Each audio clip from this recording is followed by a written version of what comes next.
Hey everybody, this is Brian here. I want to talk to you today about mediumship. And I know I talk about mediumship a lot, and I know a lot of people think mediumship is just bogus, but I want to explain to you a couple of things. One is why I find mediumship to be important. There's a whole body of evidence for the reason I believe that we go on after we die. And one of those is mediumship. It's a pretty important part of it. I have worked with several professional mediums. I have sat for them in various capacities. I have been in mediumship certification programs where I've been certifying mediums, and I've worked mediumship development a little bit myself. So I know a little bit about this, but I can tell you from my experience that I've had some amazing experiences that cannot be explained really in any other way.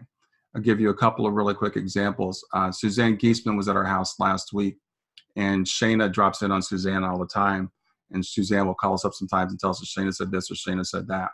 But Suzanne was in our house last week, and she said, Shana is telling me that there's something about a spider, something about someone seeing a spider and jumping around and screaming. Well, just a couple days before, it wasn't a spider, but it was a centipede. Tawana, my wife, found it in the kitchen sink and was jumping around and screaming about the spider. So this was an event that had just happened a couple of days before, and Shana brings through things like that as evidence that Shana knows what's going on in our lives. Another time, Suzanne called us up, and Shana had dropped in on her. And whenever Suzanne, that's just her thing, but whenever she delivers a message from Shana, she always delivers evidence that says, okay, this is really coming from Shana. So she said, I think your other daughter, Kayla, was like bouncing a basketball recently. And so Ty and I are thinking, well, Suzanne is not 100%. No medium is 100%. She got this one wrong because Kayla doesn't play sports. If Suzanne knew anything about Kayla, she probably wouldn't have delivered that message, because Kayla bouncing a basketball is next to impossible to have actually happened. So we called up Kayla. We said, Kayla, have you been playing with the basketball in the last, several days? And she said, no, I haven't been playing with the basketball. She said, but I've been working with these little girls that she babysat, and we were playing with Play-Doh, and we made balls and pretended they were basketballs. That I thought was pretty incredible. I had another friend, our friend who is not a professional medium, and she said, hey, I think Shana dropped in on me. And I'm like, great. So she delivers these kind of messages, and she said, Shana is saying that you should play more golf. You need to get out and play more golf. The interesting thing is, and this woman didn't know this about me, I used to play golf a lot. I love playing golf, but I haven't played golf in the last several years. I probably haven't played twice in the last 5 years.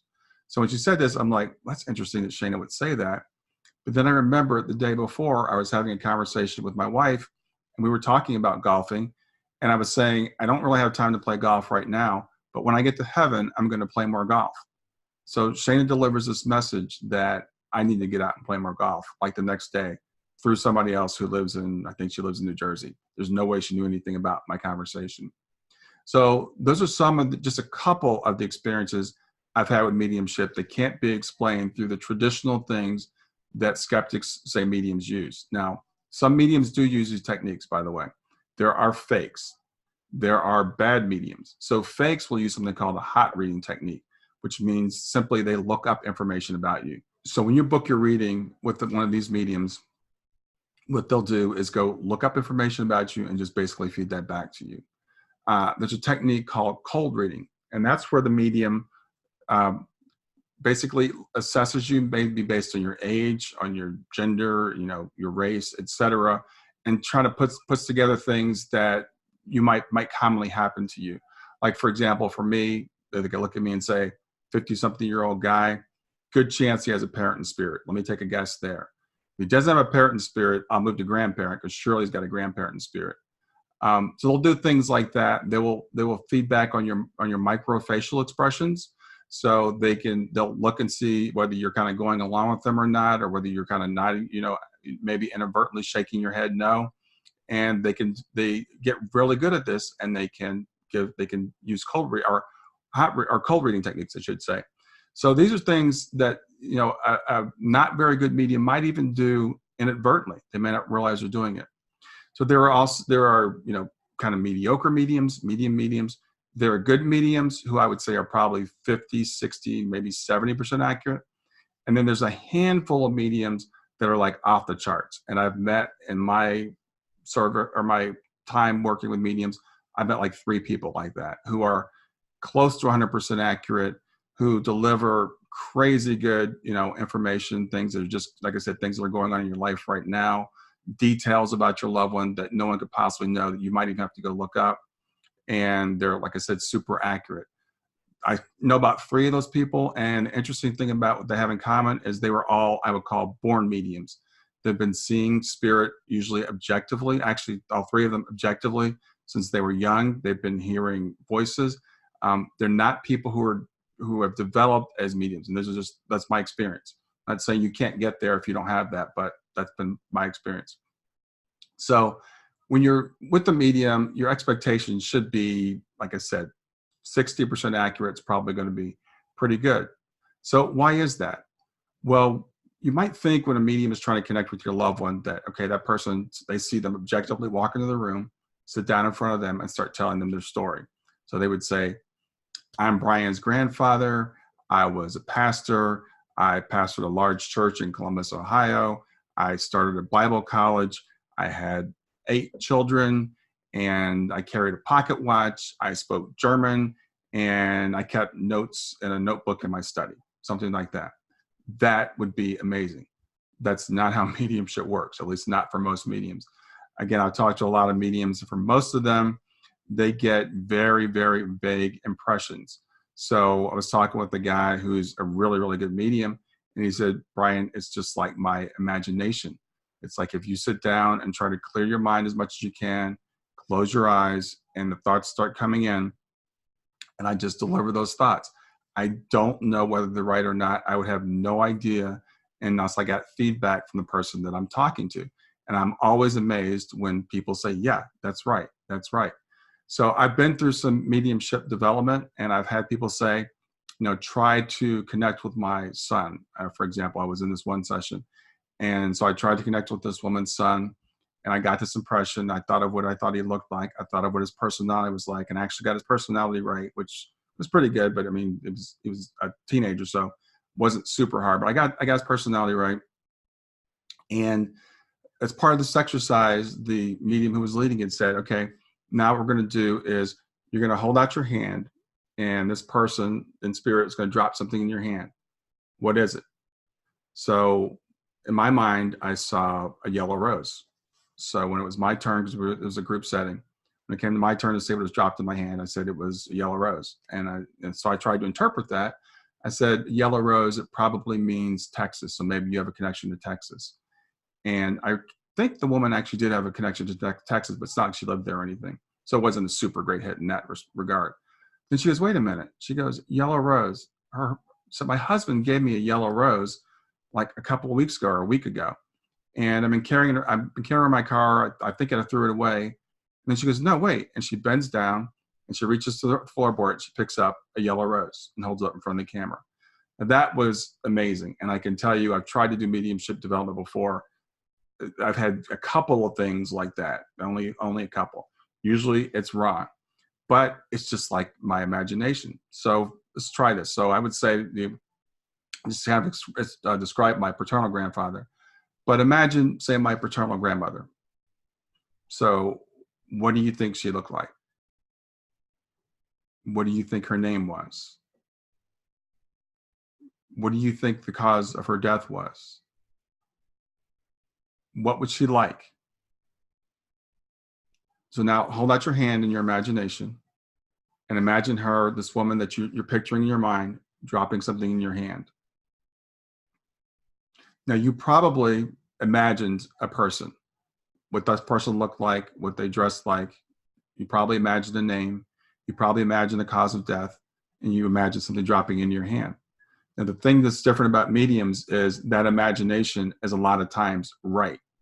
A lot of times it's not right, but a lot of times it's right. And what they do is they develop over time, usually, to get that to reduce the number of misses and to increase the number of hits to where they can differentiate between their own thoughts and the thoughts of being impressed on them by spirit. So that explains a couple of why mediumship can be not as accurate as you might think it is. The other thing is, people ask, well, why do mediums differ on things? Because mediums are not mind readers and they're not all knowing. So they do have different opinions about things. They don't know everything that goes on in the afterlife. They haven't been there. Most of them can't see that. So that's why they can tend to be, kind of vague and sometimes be wrong. It's kind of like a game of charades also. There's interpretation. And I gave the example of the yellow rose, and I thought it was Texas. I'll give you another example. I was doing a test reading for a medium, and she asked me if I'd been to Asia. And I said, no, I haven't been to Asia. I don't like to travel. I don't travel much, and I haven't been on the country more than a couple of times. She said, I'm getting the feeling you've been to like Thailand or something. And I said, no, I've never been to Asia, never been to Thailand, hasn't happened recently. So no, I don't know what you're talking about. So she says, okay, well, let me tell you what I'm actually seeing. I'm seeing Buddha. I'm seeing like a little Buddha statues.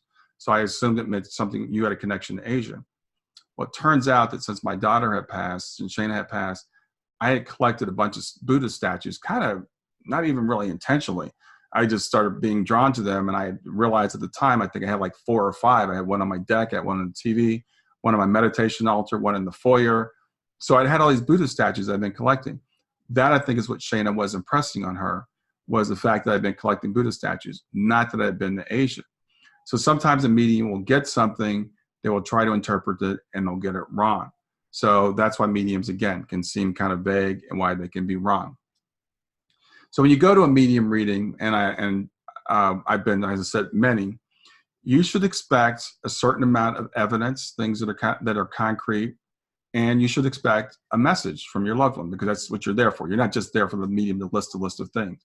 So I've had some test readings. I talk about the great test readings. I don't talk usually about the bad ones. So some of the bad ones are, I'll talk to a medium and they'll just start throwing out names. Robert, Charlie, Dorothy, Walter, whatever. Bob. There's a lot of common names. Charlie. Names that almost all of us will have someone somewhere in our life that we've known with these names, and they don't give any detail or any context. They'll throw out things like, I'm getting a number 5 or the month of May. Okay, well, there's a 5th day in every month, and they'll say, it might be the 5th day of the month. There's 12 months with a 5th day. There's a May every year, and most of us have something significant that we can find for almost every month. My birthday happens to be in May. I would not credit that as a hit for getting my birthday because someone said something like that. I would not credit it as a hit if someone says, I'm seeing someone in your life named Charles or Charlie, and I happen to have an Uncle Charlie who's in spirit, and an Uncle Charles for that matter. Those things to me are too vague. They have to tie those things together with something else. Maybe not like a Suzanne Giesemann where it's so specific, but more like, okay, I think I've got someone in spirit. It seems like your father or grandfather energy. I'm getting the feeling that he did a lot of public speaking, for example. Maybe he was a public speaker for a living. I get the feeling that he was a very educated man. Those types of things I would credit as a hit for my grandfather. So it's just kind of a couple of examples of what you can expect, what would be like off the charts great, and what I consider to be just like worthless. I don't, if I go into a reading in the meeting, just reading off a list of things, as I said, this, and this, and I can say 65% of them are right, but they're all very vague, then I don't count that as a great reading. So the other thing about mediumship that I think is interesting is most of the mediums I have spoken with say that you can do this yourself. And I always kind of push back on that a little bit, but as I said, I've had a couple amazing experiences in some of the development I've done. So I realized that there is something there in me, but I think it's kind of like singing. So if you can speak, you can kind of sing, right? You can sing. You can try to sing a scale. Now, you might miss every single note. You might be a terrible singer, but you can put something out. With practice, you can get better, and you can hit more of those notes, and you can sing better. Some people are natural born singers. They can just sing, right off the bat, and they can get better again with practice. And I think it's the same thing with mediumship. I named earlier, there are 3 people that are off the charts crazy good that I know that are mediums. They were all born with that ability. They were all either born with it or hit at them really early in life. Other people will work really, really hard, practice, meditate, quiet their mind, learn to push out their thoughts, and can learn to do some mediumship. They may never be professional mediums, like I don't think I will ever be, but you can learn to get better at it. So what I wanted to cover today was why I believe that mediumship is real, what you'd expect in mediumship. Oh, the last thing, one other thing I left out I wanted to say is I've been dealing with a skeptic lately who likes to plant evidence with mediums and then go to their events. And if they say something that she says is delivering their evidence, say, aha, I got you. This is a hot reading because you read the evidence and I planted it on you. And by the way, this is not wrong or anything, because if you were a true medium, you would be able to read my mind. Mediums are not mind readers. They can't tell you whether you're lying to them or not. They can't tell what's going on in your head necessarily. Again, as I said earlier, it's vague impressions for most of them. Clairsentience, which is feeling something; clairaudience, which is hearing something; clairvoyance, which is seeing something. These are usually in their mind's eye, kind of like their imagination, and they kind of have to learn how to kind of separate it out. So they cannot walk into a room and say, this person's thinking this or this person's thinking that. This person has that in spirit. That's just not the way it works, even though we might wish it worked that way. So what I've tried to do is explain to you why it works the way it is, what it is, why I believe it's real, what you can expect in a reading. And lastly, I will say, as I kind of said earlier, there are fakes. You don't go to them. Or bad mediums. You don't want to go to them. There are decent mediums, and there are like off the charts, crazy good mediums. And they're not all necessarily super expensive, by the way. I know some people that are not expensive that are really, really good. I recommend you get recommendations. I recommend, if possible, you can see if the medium has been certified or tested by anybody. And I can tell you there's been some pretty extensive testing on mediums. And I'll give you one example because, you could say this is all anecdotal, Brian, you've had these readings, but Julie Beischel and Dr. Gary Schwartz have both tested mediums like blindly. And I'll just give you real quick my understanding for some of these protocols because they're crazy. So the medium is given like a name. This is the target person in spirit that they want to bring through. So the medium's asked to describe the person, to talk about their life, to talk about how they passed, the relationship with this quote unquote sitter, the person that has the relationship with them on this side. So the medium, given just the first name, will do this reading and put all the stuff down. So another experimenter, to eliminate the fact that the experimenter might be influencing the quote sitter, will take two readings. One is for the sitter. One is a reading done for someone else. They give those two readings to the sitter, not telling them which is which. The sitter then scores both readings. So the sitter, this eliminates with the bias that the sitter might have to make the medium look good, because we tend to want the people in front of us to do well. So you're going to want to say, yeah, you got to give, well, in this case, you're scoring both and you don't know which is which. Then after they score both, they choose which one they think is for them. And mediums in those cases have proven with statistical significance to be able to bring through evidence that they should not be able to bring through any other way. There is no cold reading involved in this because there's no contact between the medium and the sitter. There is no hot reading possible because the medium never gets any information on the person that they're targeting or they're trying to reach. So all those things are eliminated. So it's interesting because I heard Dr. Beischel speaking on a video I was watching one time, and someone asked her if she's proven that mediumship is real. And I think what she said, to paraphrase, is that she has proven that mediums get information in ways that we can't explain through any other traditional method. It's not through hot reading. It's not through cold reading. It's not through hearing or seeing. Somehow they're getting this information, and the information is accurate. What she has said also, though, is she can't prove that they're connecting with people who are quote unquote dead, because there could be possible other explanations, like the Akashic records, for example, this record of everything that's ever happened. So maybe the medium is tapping into that. So at this point, we have to go to the mediums to ask what their experience is. And what mediums have told us is they know the difference between what's called a psychic reading, where they're connecting with another person's mind who's here, and a mediumship reading where they're connecting with someone's discarnate. And their experience tells them that they are connecting with the same personality who has crossed over. And so at this point, at least for now, we have to trust the mediums with that explanation, or I do anyway. But I do know that they're getting this information beyond the shadow of a doubt in no way that anybody else can explain in terms of conventional senses. So I hope that helps. If you have any questions, feel free to reach out to me at any time. You can email me at Brian, Brian, at grieftogrowth.com, and I will see you soon.